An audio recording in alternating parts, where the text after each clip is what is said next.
You're listening to the Monday Night Community Show with Daniel on BRFM. We're now going to be talking to Jeff. Jeff, firstly, welcome along. It's great to have you back here at BRFM. Thank you, Daniel. Good evening. Now, last time I spoke to you, you were the street wardens. You've now become the Environmental Wardens. So I was wondering if you can tell us a little bit about what that role involves. Yes, that's right. Yes, we were the street wardens, and we've now combined with the park rangers from Swell Council and become the Environment Wardens, which basically, we do the same duties, but we now do parks, memorial checks. It's a combination of both teams. We can be seen around the borough most of the time, cleaning graffiti, removing abandoned vehicles, clearing up fly tipping, fixing play equipment, or just talking to residents about issues that concern them. There's now 7 of us, so we're very highly visible in our blue and orange uniforms. Right. And like I say, some of the tasks that we undertake is abandoned vehicles, undertaking routine road checks with the police, identifying, investigating and arranging removal of graffiti, identifying and taking action against persons involved in fly posting. We tackle fly tippers. We issue penalty notices for people who drop litter or allow their dogs to foul in public place without clearing up. We also enforce the local council bylaws. We tackle antisocial behaviour. We offer advice to householders regarding the disposal of waste and where it should be left for collection. Like I said, now we maintain and inspect play park areas, including installation of new play park equipment, inspection of all new green spaces, safety inspections of memorials in graveyards, and we also deal with parking on grass verges along with many other tasks. And I know you wanted to talk about fly tipping, and I was wondering, is it getting better or worse here in Swale? Yes, Daniel, we take fly tipping very seriously in Swale, and this is reflected in the fact that we've successfully reduced fly tipping year on year for the last 4 years.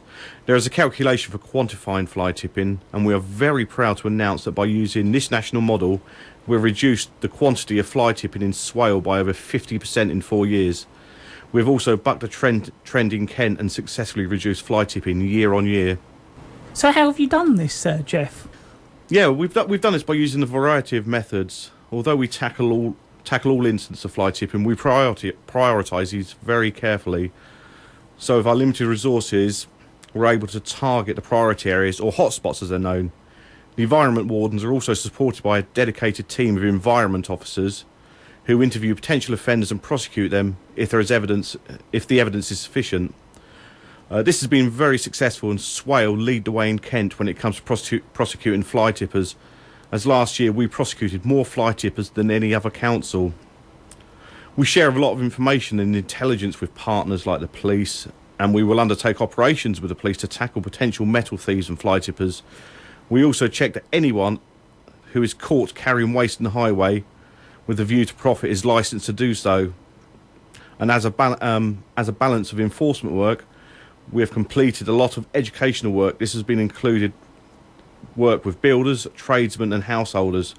We've also worked with national television companies such as Road Traders in catching fly tippers and getting our message out to the public. So, Jeff, what can the public do to help?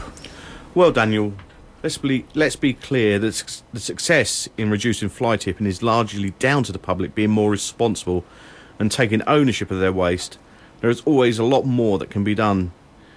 If you're having building work completed, or if you have items of waste to dispose of, please take them to your local household tip, or use Swale Borough Council's bulky waste collection service. If anyone approaches you and asks if they can take your waste, check their licence with the Environment Agency. There's a couple of ways you can actually do this. You can log on to the Environment Agency website, which is www.environmentagency.gov.uk, or you can call them direct on 0870 850 6506. All too often we've been finding that someone's waste in the field is gets there due to a man in the van who took it away, and that the customer had no idea that who the person was. This is not good enough. Anyone who produces waste has a duty of care to ensure that it is disposed of correctly.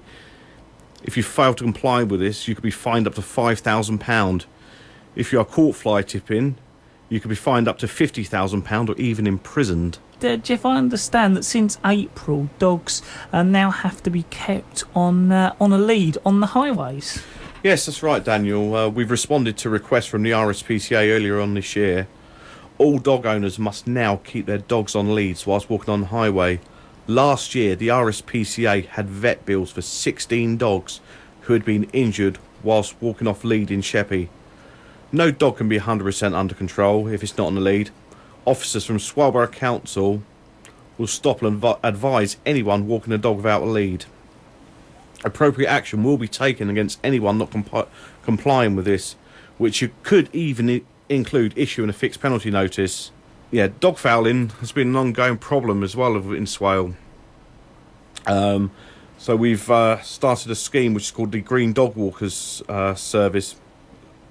It's a non-confrontational, friendly way for local residents to change attitudes about dog fouling. Volunteers wear a green dog walker armband, or it can be on the dogs, on their collar, which signifies they've taken a pledge to always clean up after their dog, wear the armband, or put on the green dog walker collar with their dog when walking. Carry extra dog waste bags, and be happy to be approached and lend dog waste bags to those without, and always be always a friendly reminder to other dog walkers to clean up after their dogs.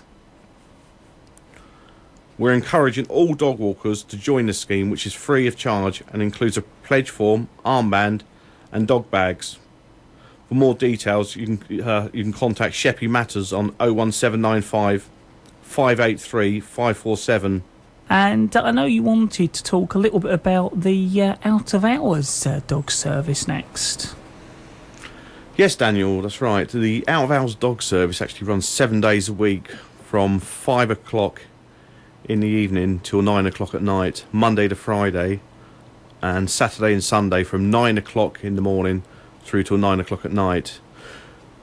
During office hours, from 9 till 5, Monday to Friday, the service is covered by ringing the Swellborough Council call centre on 417850, and the out-of-hours dog service is only for collecting a dog that you have found and have caught. Our aim is to return the dog back to its owners by checking for ID and a microchip. If we are unable to locate its owners, the dog goes to one of our local kennels and the owner has 7 days to claim the dog. Failing this, the kennels then work very hard in trying to rehome the dog. If you find a dog, you can call the out-of-hours line on 077 95 23 7479 or 01795 417 850 if you have found the dog during work hours. I don't want people out there to think this is a good way to get rid of their unwanted dog. So please, you only use this if it is for genuine stray dogs. And I was wondering, Jeff, just before you go, if you could go over some of those useful contact details that you've mentioned during the interview this evening. Yes, certainly, Daniel. Some of the details are as follows. To actually report fly tipping, graffiti, abandoned vehicles, litter, or any of the issues we've discussed tonight, you can call the council on 01795 417 850. To call the Environment Agency regarding checking whether a waste carrier actually has a waste carrier's licence. The number is 0870 850 6506. Onto the out-of-hour dog number is 0779 523 7479, and that is obviously manned between the hours of 5 p.m. and 9 p.m. Monday to Friday, and 9 a.m. and 9 p.m. over the weekend. And Sheppey Matters regarding the Green Dog Walker scheme on 01795 583 547. Jeff, it's been great to have you here this evening. Thank you very much for coming along and telling us all about what you're doing, how you're getting on, and of course the Environmental Wardens as well. Well, thank you for inviting me, Daniel. That is Jeff this evening telling us all about the Environmental Wardens right here at BRFM 95.6 this evening.